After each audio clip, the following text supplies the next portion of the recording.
Bonjour. Alors, aujourd'hui, je m'adresse aux secondes. Je ne fais pas de classe virtuelle, je suis désolée, mais je suis pas vraiment équipée pour le faire. Donc, je vous donne du travail et à chaque fois que je peux, je vais faire des petites vidéos pour vous guider. Donc, je reprends un petit peu le cahier de texte parce que certains sont un peu perdus. Euh, le travail, vous le trouvez, on l'a dit et redit, dans le cahier de texte Pronote. Donc je reprends à partir de vendredi dernier. C'était des exercices un peu facultatifs. J'ai décidé là de terminer de façon un peu plus légère la semaine parce que je ne sais pas si c'est le cas en seconde, mais en première, il y a une sensation d'avoir beaucoup, beaucoup de travail. Donc là, j'ai allégé un peu avec des jeux poétiques. Et donc, je vous avais proposé différents petits jeux voilà, sur lesquels vous pouviez cliquer. Ça, c'était des mots croisés.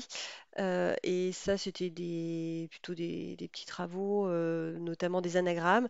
Alors, par exemple, une de vos camarades, dont l'anagramme est alien mouché. Pour moucher, ça marche pas tout à fait. Elle a oublié une lettre. A trouvé l'anagramme de monde, démon, ou de nacre, encre, hein. Voilà, elle a travaillé un petit peu là-dessus, mais j'aime beaucoup l'anagramme de son nom et de son prénom. Et du coup, vous allez peut-être pouvoir retrouver de qui il s'agit.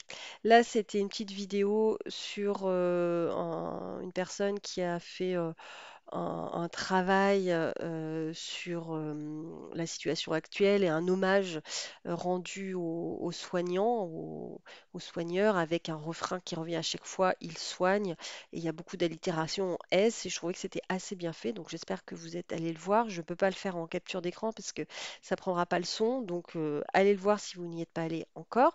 Ça donne une petite correction finalement du poème que vous étiez censé avoir écrit la semaine dernière. Donc ça, c'était vendredi dernier.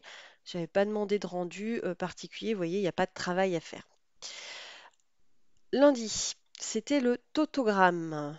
Voilà un exemple de tautogramme. Songeuse solitaire, Suzanne si séduisante se sent songeuse soudain dans son sage séraphin. Sans sa sœur, sans sa servante, sans savoir si ses secrets, ses songeries, son silence seront subtiles souffrances, sinon surprises sacrées. Donc j'espère que vous avez tous remarqué que tous les mots commencent par un S et c'est donc ce qu'on appelle un tautogramme. C'est un poème dont tous les mots commencent par la même lettre.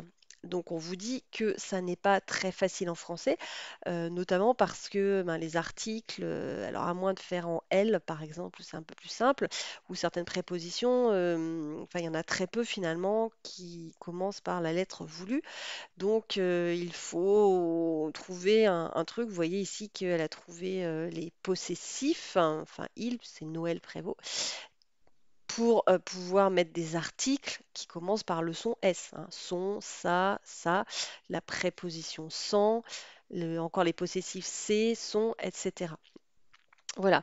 Donc, on vous demandait, en utilisant la première lettre de votre prénom ou de votre patronyme, composer un poème en forme de tautogramme. Vous voyez, c'est dans le travail à faire.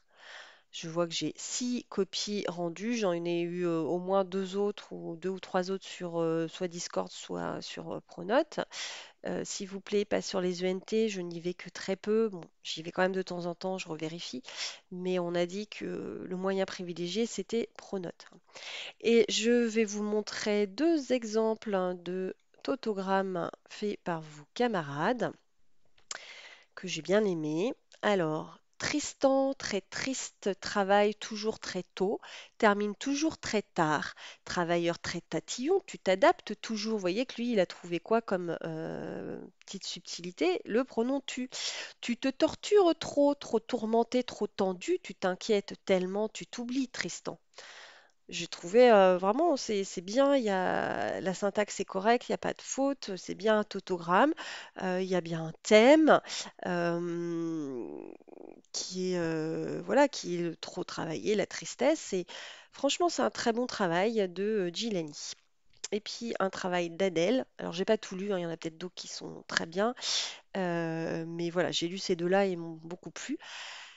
Pour Gilani, bon, elle est trottée, ça fait pas partie du nom, ça veut dire que la consigne, vous en avez oublié une partie, mais franchement, le texte est super.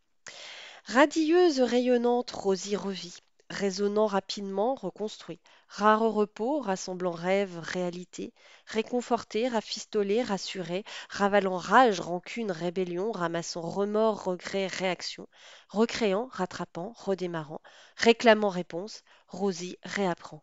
Je le trouve très beau aussi et bravo Adèle, bravo Ginani et Adèle, vous avez fait un très chouette travail. Nous avons des poètes dans la classe. Voilà, je reviens à mon cahier de texte. Donc, si vous ne l'avez pas rendu, essayez de me faire ce tautogramme.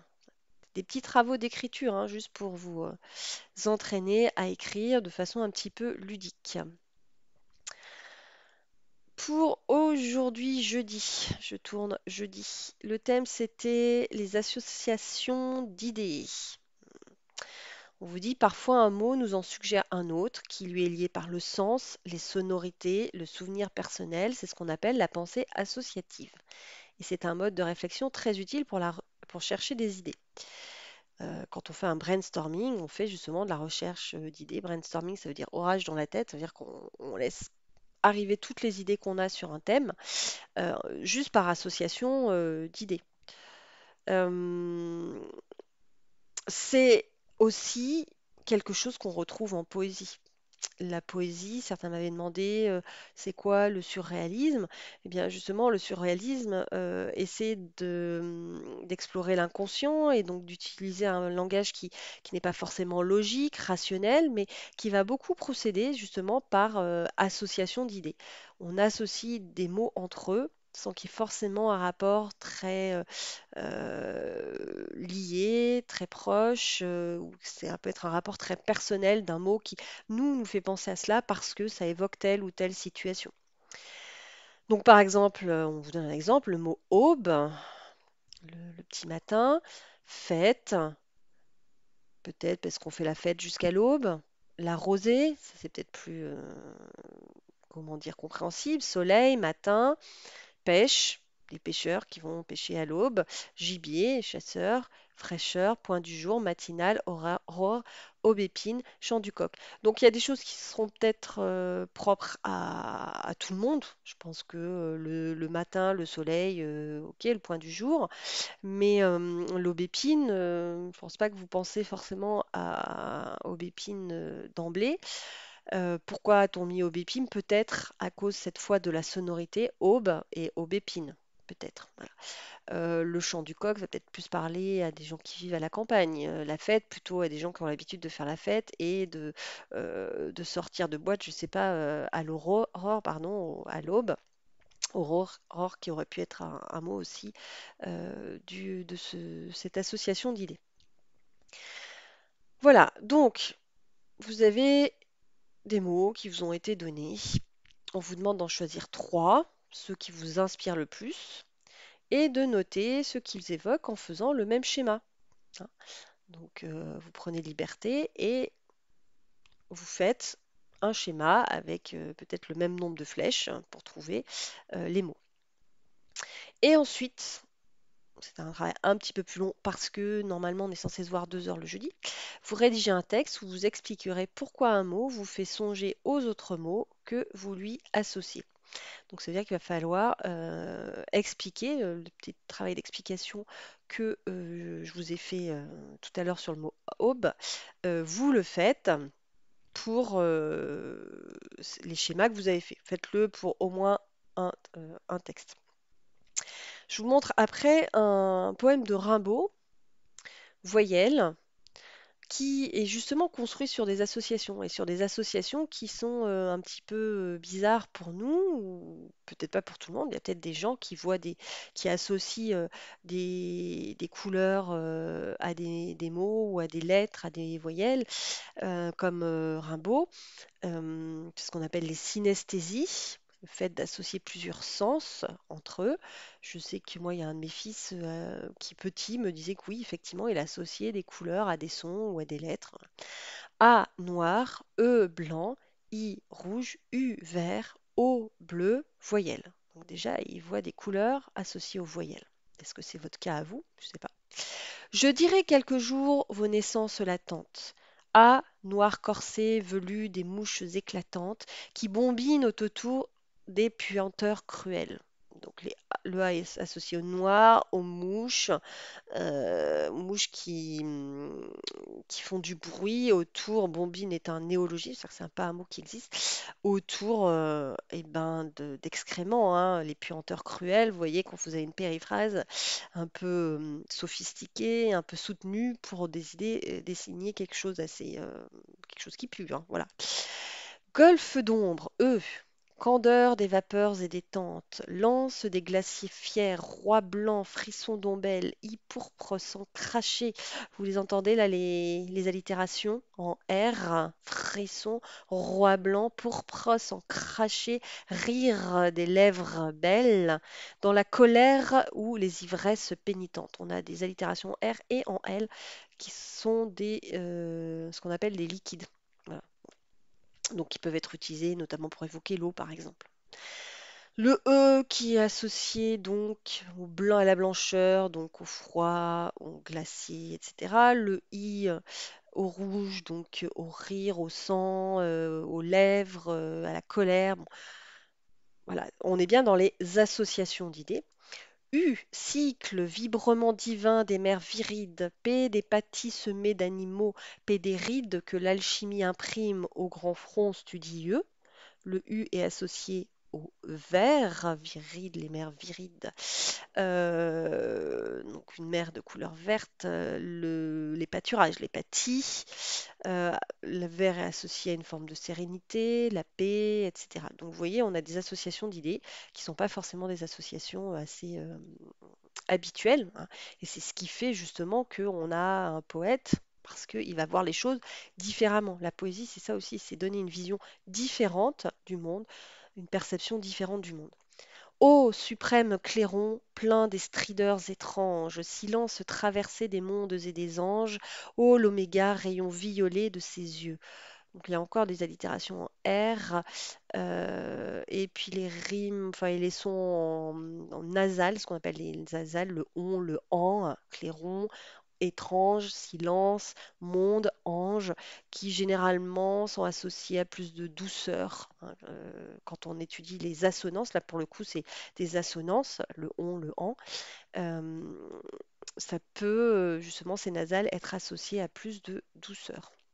Voilà, donc ça c'était pour le travail d'aujourd'hui. Donc vous voyez que dans voir le travail à faire, euh, donc déposer dans un document texte les réponses aux exercices de la séance et je vois que il n'y a pas de rendu. Donc ça m'étonne un peu. Je vais vérifier. Euh, je vais vérifier que vous pouvez le rendre dans Pronote. Sinon, en messagerie. Bon, je sais que tout n'est pas forcément simple. N'hésitez pas à me faire part si vous avez eu des problèmes pour rendre un travail, hein. N'hésitez surtout pas à le faire. Voilà, je m'arrête là. Enfin, je vais peut-être reprendre quand même juste le travail de demain. Donc ça, c'est ce que vous aurez à faire demain. Un travail plus sur les souvenirs et sur la façon dont on associe les souvenirs. Et je vous demande, en fait, pour la rentrée, et c'est pareil, il faudrait que je fasse quand même un casier pour ça, parce qu'il n'y en a pas, de recopier des textes que vous avez écrits. Vous avez vu, par exemple, les tautogrammes. Voilà. Et puis également, vous aviez un livre à lire pour jeudi. Je sais qu'il y a Eren, je crois, qui m'a rendu un compte rendu déjà. Le cahier de lecteur, vous le laissez tomber. Voilà, je vais éteindre mon téléphone parce il est pas suffisamment stable, hein. Si vous travaillez et puis que ça s'efface, c'est quand même dommage. Donc, vous pouvez faire un document Word. Éventuellement, si vous avez envie de faire un Geniali, je vous avais déjà montré pour mettre votre travail, pourquoi pas. Voilà, je vais essayer de voir un petit peu mieux. De toute façon, c'est pour la rentrée. Je reste sur Discord pendant les vacances, donc vous pouvez me poser vos questions. Donc tout ce que vous aurez écrit, à la fois sur les souvenirs, le tautogramme que vous avez fait, si vous avez fait des anagrammes, tout cela, plus quelques poèmes du livre que vous êtes censé avoir lu, mais bon, s'il vous faut un peu plus de temps pendant les vacances, eh ben, profitez-en pour lire. Faites-le moi parvenir d'une façon ou d'une autre. Je vous souhaite un bon travail et de bonnes vacances, même si c'est pas toujours facile pour certains d'entre vous, pour beaucoup d'entre nous, mais certains plus que d'autres. Donc bon courage à vous pour ces vacances à la maison.